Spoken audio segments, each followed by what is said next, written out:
this episode of Simple Machines, we are going to do something a little bit different.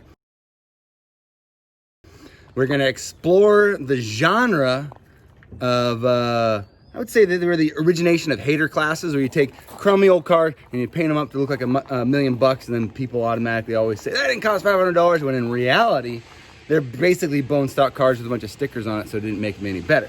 And so I'm using my brother-in-law and good friend Matt Cox's two examples of these cars right here, which are, by the way, up for grabs in a raffle benefiting the MR8 Foundation. I'll let Matt talk a little bit about that. But I want to talk to Matt and do a little bit of walk around so you can see really how terrible these awesome looking cars are. I also want to thank O'Reilly Auto Parts, because we are having a contest to see who can do the best O'Reilly themed hater class livery at the 2020 Gambler 500. The winner will be getting $100 in gift certificates and all sorts of accolades and prizes. Second and third place will get a cool flag that they can turn into a poncho or a cape or hang up in their garage. So, but let's talk about these cars, and I'll talk a little bit more about that at the end of the video. All right, so we got two of these. Which one do you want to start with? Whichever. We can start with this one. Okay. This is a 97 Infiniti i30 that we have dubbed the Infinidator. It is the epitome of fake race cars, but it can be a real race car too, because it's going to actually get raced at Hoopy Cross, I'm sure. When I was a little kid, my uncle was a big NASCAR fan, and I would be watching it with him, and he'd say, all right, pick your favorite car. Which one are you rooting for today? And I would always go, oh, the black one, the black one. And he'd say, oh, the black one, good call. Let me tell you a little story about that car. And he proceeded to tell me about Dale Earnhardt and the Infinidator and the pedigree involved. So I've been a little bit of a fan ever since. I think that's kind of one of the cooler parts of Gamblers. It allows adults to act childish. You know, you always wanted to drive a Dale car, but you're afraid of what your wife would think if you like painted your daily like this. But now you have an excuse to just be stupid. Absolutely. I mean, awesome. It's the same thing. It is the same thing. Because, yeah, I mean, this thing's tagged. And this thing's a runner. You could drive this to work every day. And then people see the Gambler 500 on it, and they automatically... I've seen that, people getting roasted in their Gambler cars, and then the online community, like, always, like, jumps back at them because they're like, dude, it's a Gambler 500 car. It's supposed to be stupid.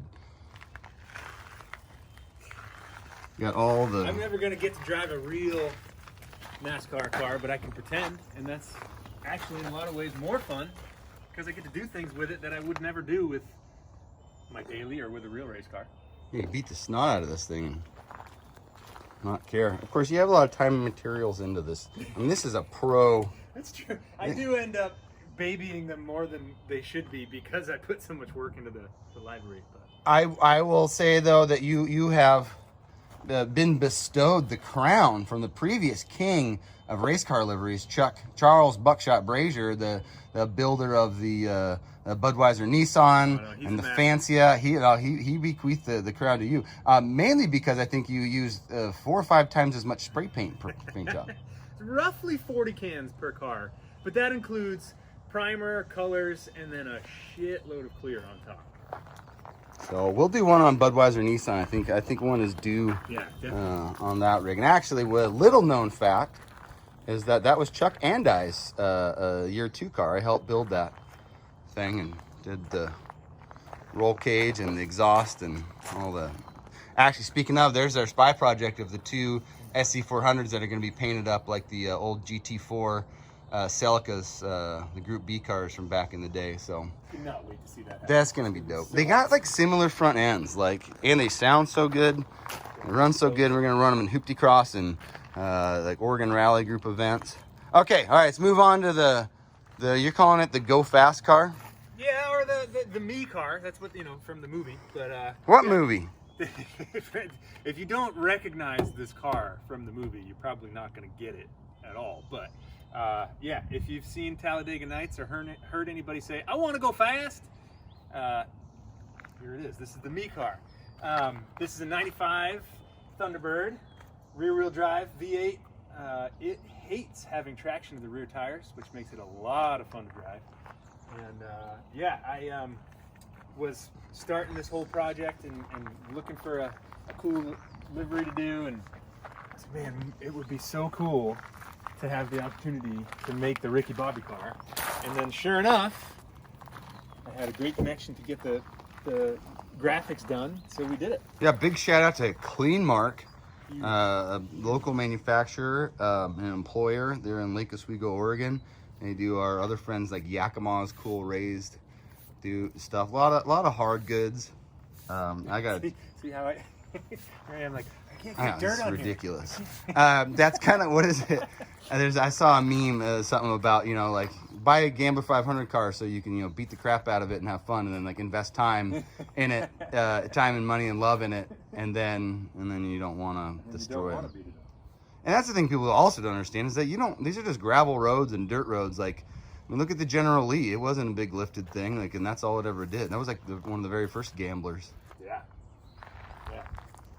Both of these cars would be so much fun to game with. Well, and then just exactly that, to pretend you're a Duke boy and drive off road on gravel roads and get it sideways.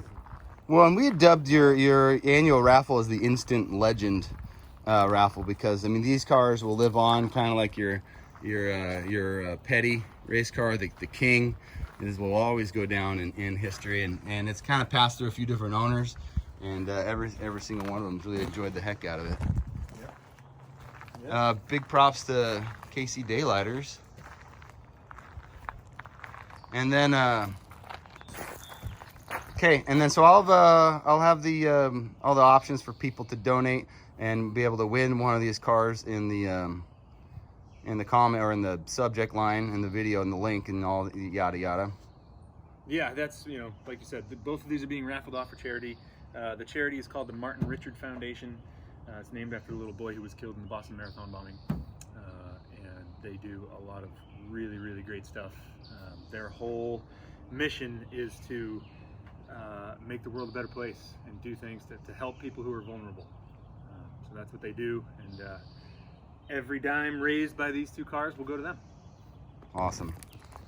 Okay, so I will have the link to the description, and I'll also have all the details for the O'Reilly Auto Parts race car livery hater class deal. Figure out how to win a bunch of cash and prizes, and then also maybe some cool flags, and also just be fun because O'Reilly is the kind of the official auto parts of the Gambler 500, and they're super cool and super excited to be involved with us.